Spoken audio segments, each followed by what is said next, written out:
La formation numéro 162 de la marine chinoise s'est rendue le 14 juillet à Pointe-Noire, capitale économique et plaque tournante des transports de la République du Congo.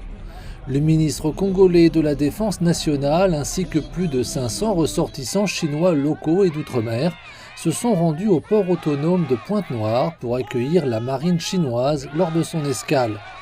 La marine chinoise a été chaleureusement accueillie par les représentants de la partie congolaise de la communauté chinoise locale lors de son entrée dans le port. Le ministre congolais de la Défense nationale, le secrétaire permanent du comité interministériel de l'action de l'État en mer et dans les eaux continentales, le préfet du Koulou, la présidente du conseil départemental et municipal, le maire de la ville de Pointe-Noire, le chef d'état-major de la marine nationale congolaise, le commandant de la zone militaire de défense numéro 1 et bien d'autres dignitaires de la République du Congo sont venus en personne au port pour accueillir le navire de guerre chinois. Cette visite devrait permettre d'accroître la confiance mutuelle, d'approfondir l'amitié, de donner un nouvel élan au développement amical des deux pays et des deux armées et de contribuer à l'édification d'une communauté étroite entre la Chine et l'Afrique.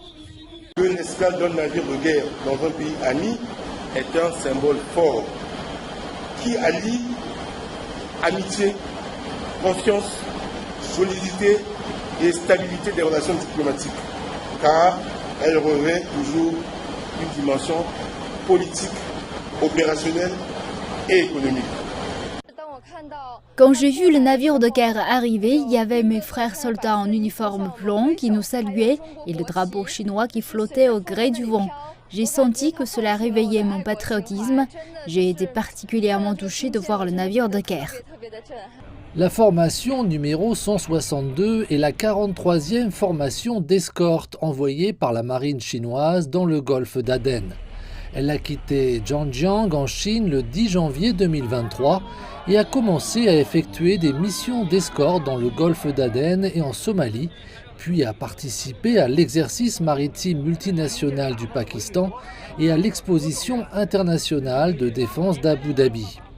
En avril 2023, cette formation a été dépêchée à Port-Soudan pour évacuer en toute sécurité 1171 ressortissants de 9 pays dont la Chine.